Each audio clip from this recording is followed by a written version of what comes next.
Today's video is easily the most difficult challenge I have ever undertaken. I will be surviving 100 days entirely on half a heart. That's right, one hit from virtually anything is enough to end the entire world. So this one will be extra cautious, but extra interesting video. I only set the challenge of defeating the Ender Dragon as I figured the Wither would be next to impossible. Plus, with how cautious I had to be, it would take so much more time to finish up the specific tasks. Completed this challenge with my friend Grayscaped. He's a great guy and streams over on Twitch, so make sure to go check him out. His link will be in the description. And finally, this video took so much time to make. Not only is the final product the result of tons of gameplay and editing, but the specific playthrough is one of a ton of other attempts. So if you enjoy this video, please be sure to subscribe and like, as it helps the channel out so much. We're so close to 5,000 subscribers. If we hit 1K likes, I will get Gray to come back for another 100 days in the same world. Now with that over, we start on day 1, where we both started by grabbing the basic resources. We spawned in a spruce forest, which would come in handy down the line, as both of us normally like to build our bases out of spruce wood. So we got our stone tools and then ran around looking for a cave to hop into and some sheep, as we definitely did not want to get stuck in the night with how little health we had. Remember, if just one of us dies, both of us have to restart. I went ahead and hopped down into a ravine that was exposed to the surface and got a bunch of starting iron while Gray went and looked for sheep. After I collected half a stack of iron, Gray returned to the ravine with enough wool for both of us to make a bed, so we went back down into the cave to get some extra iron and some other resources as well. I was actually insanely lucky and found 6 diamonds right off the bat. This would help a ton, although I didn't worry about making enchantments quite yet, as I wanted to save all of my levels to get a level 30 enchantment on a bow down the line. On day 4, we returned to the surface and began running around looking for a place to set down our items and make a base. I found a village with the plains nearby, so it'd be perfect for our base, so I took all of their hay bales and then ran into the plains to put down the chest and some furnaces. I started smelting up some iron and then made some fences and crafted down the hay bales into some wheat. I led some nearby cows a little closer to our area and then fenced them in before breeding. Next, on day 5, it was time to focus on getting an actual base set up. Normally, all of my starting bases don't end up having a roof, but this time Gray was gonna force us to have one. This would be one of my first playthroughs that actually had a decent starting base.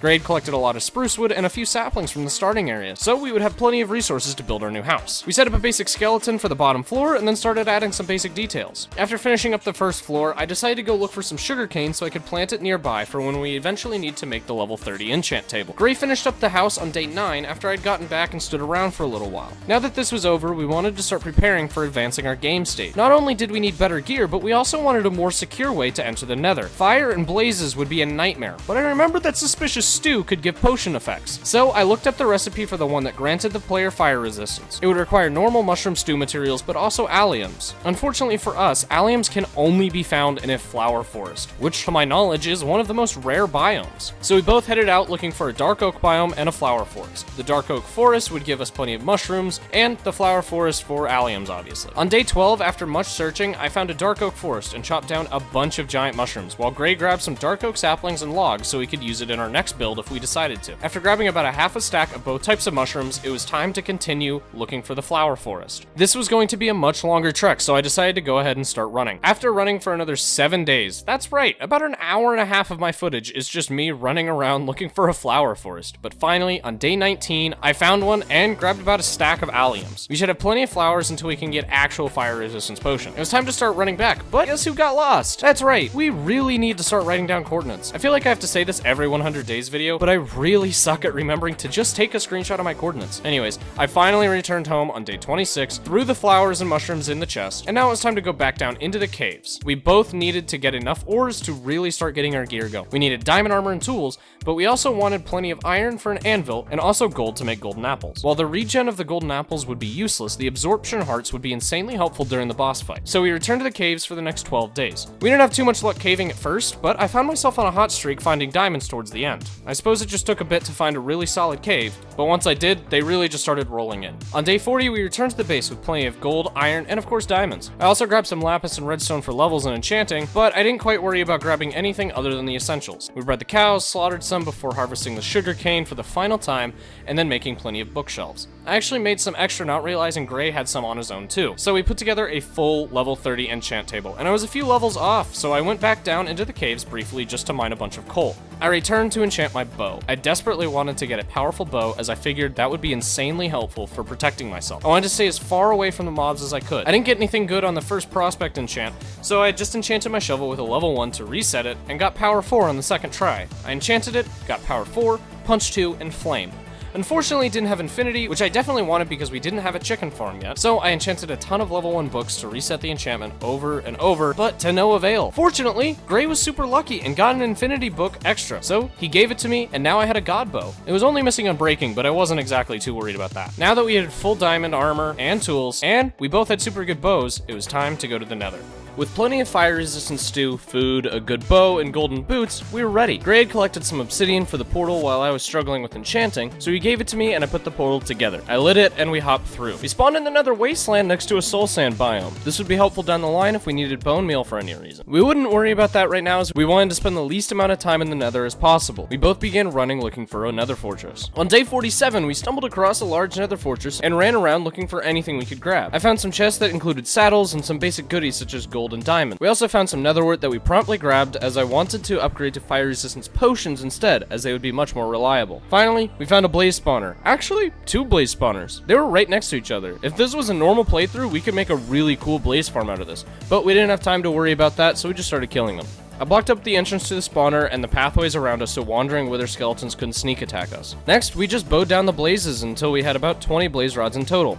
We needed about 7 or 8 for the Eyes of Ender, but we also wanted to make sure we had some extra for brewing stands and a use for the potions themselves. After collecting everything we needed on day 49, we headed home. On the way back, I mined a bunch of nether quartz to get some extra levels so I could do some enchants when we got back. While I was mining quartz, I actually got insanely lucky and found a piece of ancient debris.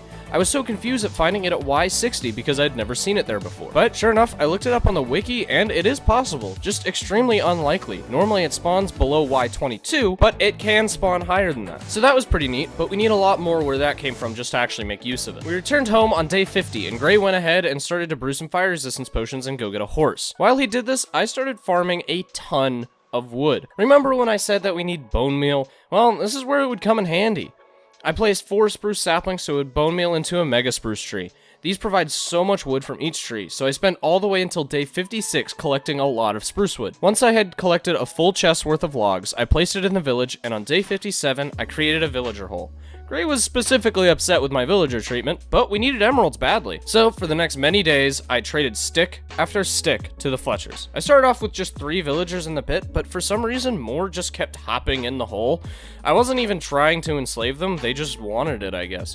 So I kept adding more fletching tables, and ended up with about 6 or 7 Fletchers to trade sticks to. The next type of villager we needed was a cleric, because he would trade ender pearls if we got him to a high enough level. So on day 60, I got a cleric in a hole and started trading him up. Then on day 61, once his trades had reset a bit, I finished leveling up and bought 12 pearls. I later got 2 more just to make sure that if any Eyes of Ender broke down the line, we wouldn't risk being out, but for now, I only got 12. Next, on day 62, I wanted to start getting better enchants for my gear. I wanted to upgrade my axe, get many of my tools and armor, and then put protection on my armor as well. I don't think it would make too much of a difference if I didn't put protection on it, but it was an achievement nevertheless to do so. I put 3 villagers in a new hole to make them librarians, where I began changing their trades up until I got what I needed. The first trade I got was a mending villager, and I got that pretty quickly after not too much manipulation. The next 2 books would feel like it took a century though. After a while longer, I finally got protection 3 from a villager. And then a little later, I got sharpness 4. I can now have a good axe that would do decent damage and some nice armor. I had mending on everything, including my pickaxe, which would help so much in the long run. Finally, on day 74, we were done trading. Gray had been doing who knows what that whole time, except for taking advantage of the trades I worked for.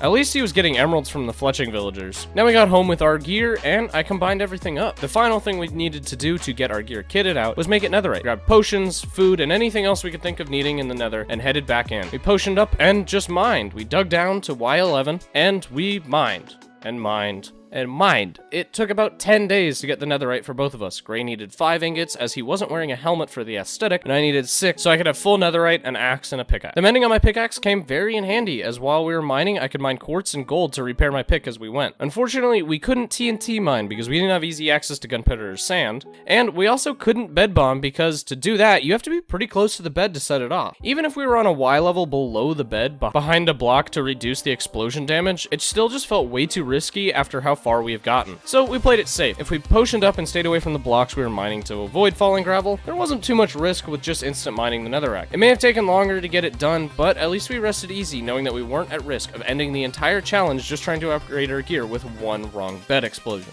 On day 87, we returned with the ancient debris we needed. I had about 25 pieces and Gray had about 19. That added up to 44, which is enough for both of us to get the ingots we needed. I had actually completely forgotten about the other piece that I found while mining quartz all the way earlier. The last vein I mined mind was a 2 vein, so it wouldn't have mattered even if I did remember it. Now that on day 88, we were finished getting our gear going, and we still had about 10 days until we wanted to go looking for the dragon. So we decided to take on a more tame task. We made a basic sheep farm, and over the next few days, all we did was breed and shear the sheep. This would give us plenty of wool. We went and killed some squids for black dye, and went to the nearby forest to get some red flowers for red dye. Now that we had all of our wool together on day 93, we made the most scuffed half a heart icon pixel art on the top of our house. It looked so terrible, but we tried, and that's what counts. I personally just find it funny with how bad it is. Now that was done with, it was time to get all geared up and head towards the end. I made some golden apples, as the absorption could probably save me more than just one time. Gray also had killed a few phantoms once we returned from netherite mining because neither of us had slept. This meant that we could make some slow fall potions with the phantom membranes, which could save us if we needed to stop fall damage and not risk a water bucket. Now, with all of our gear ready to go, we crafted the Eyes of Ender and began to run towards the stronghold. Took our horses, but ended up having to leave them on a beach before crafting some boats and heading into the ocean. After much time, we finally arrived at the stronghold,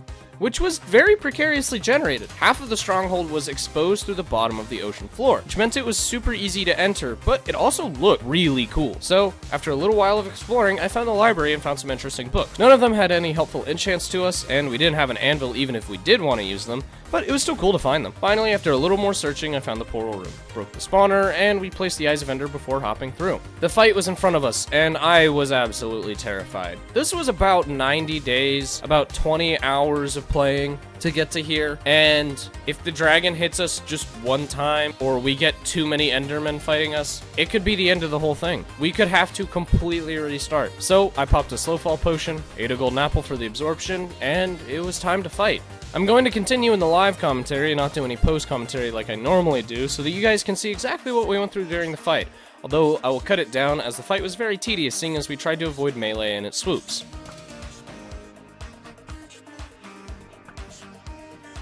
Oh no, my arrow lag. Oh no! It's like I fire the arrow and then 3 seconds later it fires. I think the issues with the Enderman we run into the most when we're like trying to take down the crystals, and so we don't have to worry about it too much when we're just shooting at the dragon.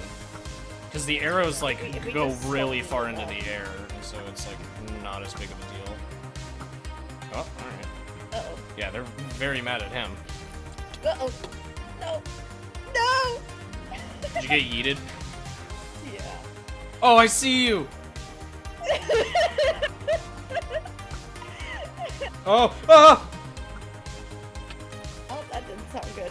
What did you just do? I looked at a whole train of them! You have so many on you! How? Dude, this dragon is hightailing it to you. He wants my cheeks! I can't blame him! Don't give him. Don't give him. My cheeks are for me and me only. Oh, he's centering. This means nothing to the person who cannot aim. Alright, he's so low. Yo! Uh-oh. Ah!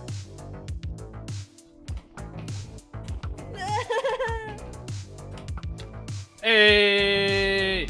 Nice!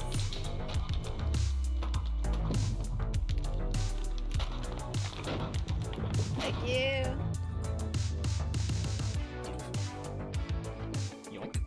Wait. Oh, I was holding my axe. I was like, where did all of the XP go? It like just full restored my axe durability. Now, with the dragon fight over, we grabbed the egg, hopped through the portal to find ourselves in the bed we placed in the stronghold. We navigated our way back and hopped in a boat to go back to our horses, where we'd make the rest of the trek back to our base. We made it home on the night of day 99. Perfect timing if you ask me. Where we slept and woke up to the challenge completed. Thank you guys so much for watching. I don't know if I've ever had a more stressful yet more enjoyable challenge to complete, and I don't know if I ever will. But if you enjoyed, make sure to leave a like, and maybe I'll bring Gray back for another 100 days. I hope to see you in the next video.